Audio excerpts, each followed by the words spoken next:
Hello guys, Microsoft is hiring for internship for second year, third year and fourth year college students. Microsoft has a very good package and very good work-life balance, so you should definitely consider applying. The links to apply are in the description of the video, so make sure you check it out. मेरे बहुत सारे students ने Microsoft crack किया है for internship role and full time roles in 2025। So guys मेरे पास बहुत सारे स्ट्रेटजीज एंड ट्रिक्स है जिसको यूज करके आप भी माइक्रोसॉफ्ट में प्लेसमेंट पा सकते हैं। Ram Ram. Guys, the point number one is resume making. If you want to get shortlisted and selected in Microsoft, आपका resume बहुत अच्छा होना चाहिए, resume का template बहुत अच्छा होना चाहिए। बहुत सारे students क्या resume template and resume content बिल्कुल अच्छा नहीं होता है, तो उसके लिए resume guidance link description में दी गई है, प्लीज उसको फॉलो करो और अच्छा resume बनाओ।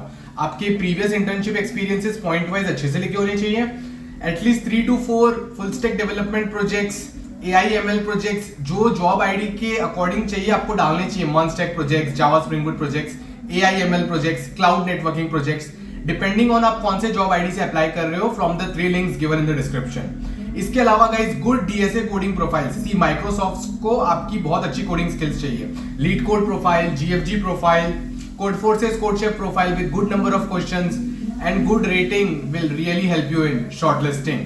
Ram Ram. Now guys, the next tip is for the OA round of Microsoft. See, in the OA round of Microsoft, they are asking hard unseen DSA questions, story based questions on the Codility platform. So tip number 1 is please human code submit करना, AI वाला code submit मत करना, because कोडिलिटी AI code को बहुत easily detect कर लेता है और माइक्रोसॉफ्ट में बहुत बच्चे जो ज्यादा स्कोर करते हैं ओए में या फुल स्कोर करते हैं वो हमेशा रिजेक्ट हो जाते हैं because of the AI code submissions in 2025। ये इंटरनल डेटा मुझे पता है, इसलिए मैं आपको बता रहा हूँ। नेक्स्ट चीज देखो, please stop preparing from standard DSA sheets. अगर आप easy medium standard DSA question करेंगे 100 से 500, that will not be enough for Microsoft online assessment. Microsoft online assessment के आप 500 से 800 प्रीवियसली आस्क्ड क्वेश्चंस देख सकते हो, उनके लिस्ट की लिंक डिस्क्रिप्शन में है। सो आपको ज्यादा से ज्यादा hard unseen DSA questions, OA questions and CP questions की प्रैक्टिस करनी है। इसी चीज के लिए I run a hard level DSA plus OA plus CP weekend live free training for you people. उस व्हाट्सएप ग्रुप की लिंक भी आपको डिस्क्रिप्शन में मिल जाएगी। And I have a 51 hour free DSA plus OA plus CP course. तो इन दोनों चीजों को आप प्लीज कीजिए, ये आपकी प्रोबेबिलिटी बहुत ज्यादा इंक्रीज कर देंगे। Now in the next part of the video we are going to solve a recently asked DSA question in the online assessment of Microsoft। तो उसको ध्यान से देख के ध्यान से समझना, क्योंकि आपको सिमिलर क्वेश्चन अपने टेस्ट में सॉल्व करने पड़ेंगे to get selected in Microsoft. Actual में क्वेश्चन इतना डिफिकल्ट नहीं होता, क्वेश्चन बहुत इजी मीडियम लेवल के ही होता है, बट वो ऐसे लार्ज इंग्लिश कॉम्प्रिहेंशन दे रखते हैं और डायग्राम देते हैं जिससे बच्चे डर जाते हैं।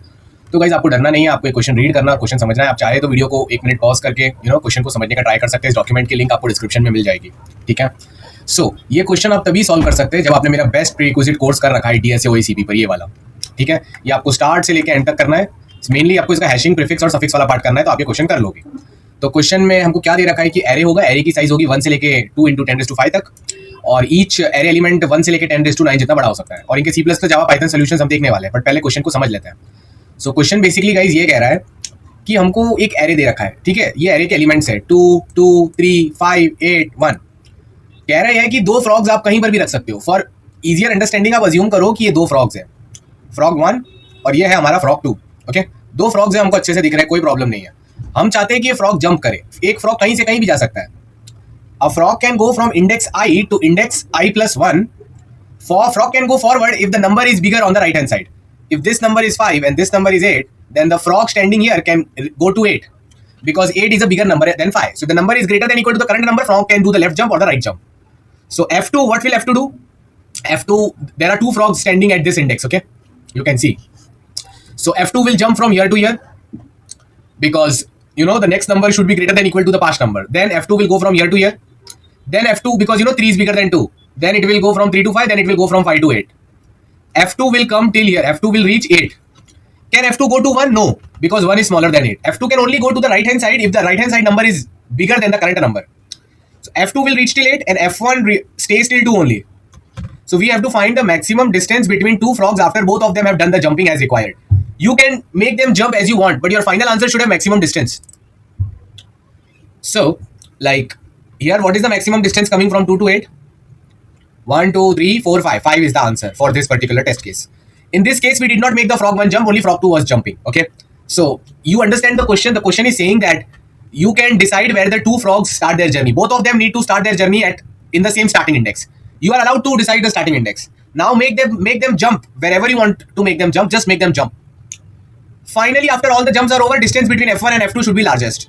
So guys, this is not a standard DSA problem. This is a story-based DSA problem. But the nice thing about the story-based DSA problem is that you can apply logic. You can apply logic. It's not a big deal. You can easily apply logic and solve it. So guys, you can decide where the two frogs start. आप decide कर सकते हो कि दोनों frogs कहाँ चालू होंगे और आप सारे इंडाइसिस पे ट्राई कर सकते हो. उनमें से जो बेस्ट आंसर आएगा तो आपका solution O of n square में हो जाएगा. ठीक है. अब इसका सूडो कोड और लॉजिक कैसे बनेगा, याद रखना एक ग्रीडी तरीका है. समझो आपने डिसाइड कर लिया कि फ्रॉग 1 और फ्रॉग 2 दोनों के दोनों फ्रॉग्स ये जो इंडेक्स आई है ना, दोनों के दोनों फ्रॉग्स ये इंडेक्स आई पर ही अपना काम चालू करेंगे. तो आप ही सोचो दोनों को आप कहाँ जंप करवाना चाहिए. एक फ्रॉग को F1 को आपको लेफ्ट में लेके जाना चाहिए, लेफ्ट साइड में, और एक फ्रॉग को आपको राइट में लेके जाना चाहिए. अब ये कॉमन सेंस है. क्यों? जब एक को लेफ्ट में लेके जाओगे दूसरे को राइट में लेके जाओगे तभी तो इनका फाइनल डिस्टेंस बड़ा होगा ना चाचा जी, समझे? तो you need to understand that yes, let's say you decided that both the frogs will start their journey from index I. So one frog will go to left and one frog will go to right. But how will you know how much left and right it can go? See, I am running my I from 1 to n. I basically means that currently I am deciding that this is the index from where both the frogs start their journey. ठीक है? उस index से दोनों frogs ने अपनी journey चालू की. तो अब मुझे कैसे पता चलेगा कितना लेफ्ट और कितना राइट जाया जा सकता है? कोई नहीं, और एक लूप चला लेंगे. Run one more for loop for left और अ while loop for left and a for loop और while लूप फॉर राइट. और एक लूप चला लो, काम बन जाएगा. कैसे? समझो ये नंबर 4 है, ये 5 है, ये 6 है, ये 1 है. समझो ये नंबर 10 है, ये 1 है.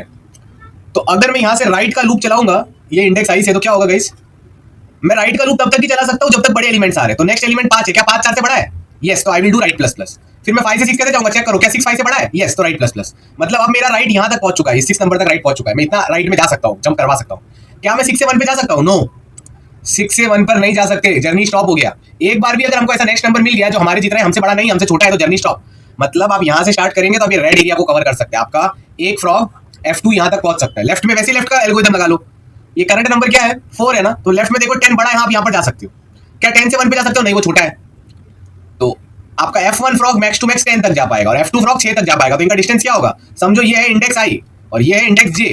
तो J माइनस I प्लस 1, तो जो भी जो J है वो तो आपकी राइट वाली वैल्यू हो गई और I आपकी लेफ्ट वाली वैल्यू हो गई. तो आंसर क्या हो जाएगा? Right minus left plus 1. बस कुछ ज्यादा सोचने की बात ही नहीं है, सब चिल चल रहा है. राइट माइनस लेफ्ट प्लस 1, काम बन गया. ठीक. तो आपको बस ये चीजों को याद रखना है और ये चीजों को सही से ढंग से अच्छे से करना है. तो O of n square solution जाएगा. क्यों? देखो आप हर इंडेक्स को फिक्स कर रहे हो ना, कहां से स्टार्ट करना है. तो इसमें O ऑफ n टाइम लगेगा, I 1 से n जा रहा है. पहले आपने ये इंडेक्स I को अज्यूम किया कि दोनों फ्रॉग यहां पर जंप स्टार्ट करेंगे. फिर आप नेक्स्ट इंडेक्स I को अज्यूम करोगे कि दोनों फ्रॉग यहां पर जंप स्टार्ट करेंगे. ऐसे करते करते आगे तक चलेगा. राइट. इसके लिए तो O ऑफ n लगेगा, बट अब अंदर और 2 लूप्स चलेंगे. ये लेफ्ट, अब आप यहां से कितना भी लेफ्ट जा सकते हो. राइट. वर्स्ट केसेस में n स्टेप्स लेफ्ट जाना पड़ सकता है अगर I n या n माइनस 1 पर है. तो ये लेफ्ट लूप I से लेके 1 तक जा सकता है वर्स्ट केस में, और राइट लूप I से लेके n तक जा सकता है. तो I से 1 और I से n, तो टोटल कितने इटरेशंस हो रहे हैं इसके अंदर? इधर भी O of n total iterations हो रहे हैं. तो O ऑफ n बाहर वाले लूप में, O ऑफ n अंदर के 2 नेस्टेड फॉर लूप्स को अमोर्टाइज ऐड करने से O ऑफ n आ रहा है. इसको अमोर्टाइज भी बोलते हैं. तो n into n square time complexity, आपको सोल्यूशन समझ आ गया. इसका कोड भी लिख लेंगे. अब चलो ऑप्टिमाइजेशन की ओर चलते हैं. ऑप्टिमाइजेशन के लिए कुछ नहीं करना है गाइस, आपको O ऑफ n सोल्यूशन निकालना है क्योंकि n हमको 1 से लेके 2 into 10⁵ तक दे रखा है. तो गाइस हम प्रीफिक्स, सफिक्स और हैशिंग कांसेप्ट का यूज करेंगे. अगर आपको ये चीजें नहीं आती है तो कोई नहीं, मेरा फ्री कोर्स है DSA OACP का. आप नीचे स्क्रॉल करो, आपको दिखेगा मेरे हैशिंग के सेशंस, यहां से लेके यहां तक आप देख लेना, आपको सब समझ आ जाएगा मैं जो इस वीडियो में अभी बोलने वाला हूं. ठीक है. अब मैं जो भी बोल रहा हूं मैं ये अज्यूम करके बोल रहा हूं कि आपने मेरा ये कोर्स कर लिया है. प्लीज कर लेना, इतना तो आपको नॉलेज होना ही चाहिए आजकल. प्लीज 20 सेशन देख लेना. अब सुनिए, 2 एरे बनाएंगे प्रीफिक्स और सफिक्स के. P of I means longest decreasing subarray and S of I means longest increasing subarray. P of I means longest decreasing subarray ending at index I. S of I means longest increasing subarray starting at index I. मतलब आप समझो index I पर हो. ठीक है. अब आपको पता है कि लेफ्ट और राइट जाना है. राइट. तो आप यही तो जानना चाहते हो ना कि विच इज द, ये जो रेड कलर पार्ट है ना, this is nothing but what, this is the largest increasing सब एरे. मतलब इसमें हर बार एलिमेंट्स बढ़ते ही जा रहे हैं. Largest increasing subarray starting at index I. Starting at index I. सो सबसे बड़ा लार्जेस्ट इंक्रीजिंग सब एरे जो इंडेक्स I पर चालू हो रहा है उसको हम डिनोट कर रहे हैं S ऑफ I की तरह. ठीक है. तो लार्जेस्ट इंक्रीजिंग एरे कौन सा जो इंडेक्स I पर चालू हो रहा है? अगर आप 5 पर हो तो 5 से 6, 6 से 7, 7 से 4 एलिमेंट्स का है, तो S ऑफ I इज 4. वैसे ही P ऑफ I क्या होगा? लॉन्गेस्ट डिक्रीजिंग सब एरे. मतलब ये भी इंक्रीजिंग ही है, बट ये एक आप बात समझो, अगर इंडेक्स I है तो हमको V शेप में चाहिए ना चीजें. हमको यहाँ से बढ़ती हुई चीजें चाहिए और हमको यहाँ से बढ़ती हुई चीजें चाहिए ताकि वो फ्रॉग 1 यहाँ पर पहुंच जाए और फ्रॉग 2 यहाँ पर पहुंच जाए. तो जो लेफ्ट वाला पार्ट है ना, इसको P ऑफ I से डिटरमाइन करते हैं. तो लेफ्ट वाले में इंक्रीजिंग पार्ट कितना है? 5 6 7 8, हाँ यहाँ पर रुक जाएगा वो। तो P of I is nothing but what, longest decreasing सब एरे, क्योंकि 8 7 5 कम हो रहा है ना, longest decreasing subarray ending at index आई। ये सब एरे हमेशा इंडेक्स आई पर ही एंड होगा, और एस ऑफ आई वाला सब एरे हमेशा इंडेक्स आई पर ही चालू होगा। सो हम लोग क्या करेंगे, पूरी पी एरे कैलकुलेट कर लेंगे, पूरी एस एरे कैलकुलेट कर लेंगे। मतलब हर इंडेक्स आई के लिए हमको पता होगा what is the longest increasing और डिक्रीजिंग सब एरे स्टार्टिंग और एंडिंग एट इंडेक्स आई।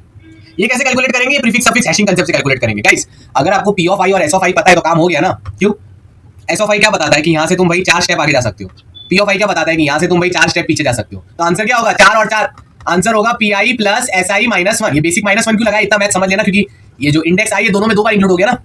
तो 4 4 8 माइनस 1 7, 1 2 3 4 5 6 7, तुम देख सकते हो ये जो रीजन क्रिएट हुआ है वो 7 एलिमेंट्स का ही था। तो एक बार मुझे लेफ्ट वैल्यू पता चल गई, राइट वैल्यू पता चल गई, तो answer left plus right minus 1 ही तो होगा ना चाचा जी, समझे। So for each index I answer is what, P I plus S I minus 1। ये आपको समझ आ गया। अब बस पी आई और एस आई कैसे कैलकुलेट करते हैं, कुछ नहीं, एक एक ट्राइवर्सल में कैलकुलेट हो जाएगा। समझो ये आपका इंडेक्स आई है और ये आपका इंडेक्स आई माइनस 1 है, ठीक है। नंबर समझो ऐसे थे 3 2 1 0 और लेट्स से 1, और ये ले लो 1, ठीक है। पी ऑफ आई माइनस 1 क्या आएगा, समझो आपको पी ऑफ आई माइनस 1 पता है, longest increasing subarray ending as you know, longest decreasing subarray ending at index I minus 1। तीन ही एलिमेंट्स है ना, 3 2 1, 1 3 2 1, 1 3 2 1 को नहीं ले सकते, क्यों, क्योंकि 1 से 2 बड़ा है, 2 3 से बड़ा, बट ये यहाँ पर प्रॉब्लम हो जा रहा है ना। तो जहां तक ये चल सकता है वहां तक ही ले सकते हो, 1 2 3 इसका आंसर है। तो पी आई माइनस 1 क्या है, 3 है। तो पी आई का फॉर्मूला क्या होगा, इफ ये जो करंट एलिमेंट है बी ऑफ आई ना, अगर ये एलिमेंट अपने पीछे वाले एलिमेंट से छोटा है, B of I is less than equal to B of I minus 1, तो यही रेंज जो चल रही थी 3 फिर छोटा 2 फिर 1, मेरा करंट इंडेक्स आई वाला एलिमेंट इस चेन को जोड़ के एक लेंथ इंक्रीज कर सकता है। तो P I is nothing but P I minus 1, जो प्रीवियस आंसर था प्लस 1, ऐसे एस ऑफ आई करना। और अगर ये चीज फॉलो नहीं हो रही है, मतलब अगर यहाँ पर 1 की जगह समझो 10 होता, 1 की जगह क्या होता 10 होता, तो अब 10 से तो 1 नहीं जा सकते, इंक्रीजिंग मेंटेन नहीं कर सकते, तो ब्रेक हो जाता। तो अगर एल्स कंडीशन में डाल देंगे, अगर नहीं हो रहा है तो फिर तो डिक्रीजिंग सब एरे है ही नहीं यहाँ पर, तो पी आई इक्वल टू 1 लिख देंगे भाई। सिर्फ अगर 10 को भी कंसीडर करें तो एक एलिमेंट तो होता है ना, इतना सब एरे तो है ना, बस हो गया बात। और ओ ऑफ एन में हो जाएगा प्री कैलकुलेशन, ठीक है ना, लाइक ओ ऑफ एन में पी एरे कैलकुलेट हो जाएगा, फिर से ओ ऑफ एन में एस एरे कैलकुलेट हो जाएगा, फिर से ओ ऑफ एन में P I plus S I minus 1 calculate कर लेंगे, मैक्स ले लेंगे हर इंडेक्स आई का, हो गया काम। सो लाइक आप C plus plus Java Python सबके कोर्स देख सकते हैं। होपफुली आप लोगों को पता चल गया है कि माइक्रोसॉफ्ट ऑनलाइन असेसमेंट के लिए क्या क्या करना है। हमने ये वीडियो में एक इजी मीडियम क्वेश्चन लिया है, पर सेकंड क्वेश्चन जो होता है हार्ड होता है। हार्ड वाला फिलहाल मैंने डाला नहीं ताकि आप लोग डरो नहीं, बट एटलीस्ट इजी मीडियम वाला प्रैक्टिस करो, आप कोड देख सकते हो, आपको सब समझ आएगा। प्रीफिक्स एरे सफिक्स एरे सब कैलकुलेट किया है और जावा पाइथन सब में हो सके तो आप भी अपने कोड्स बनाओ, लिखो और चैट में डालो, ताकि पता चले कि आप भी पढ़ाई कर रहे हो कि नहीं कर रहे हो। और मेरा फ्री ट्रेनिंग का जो ग्रुप है जिसमें लाइव ट्रेनिंग मिलती है वीकेंड्स को, उसको ज्वाइन कीजिए, कभी कभी 3 4 दिन भी मिलती है। All the best for you, I want the best for you guys. Ram Ram.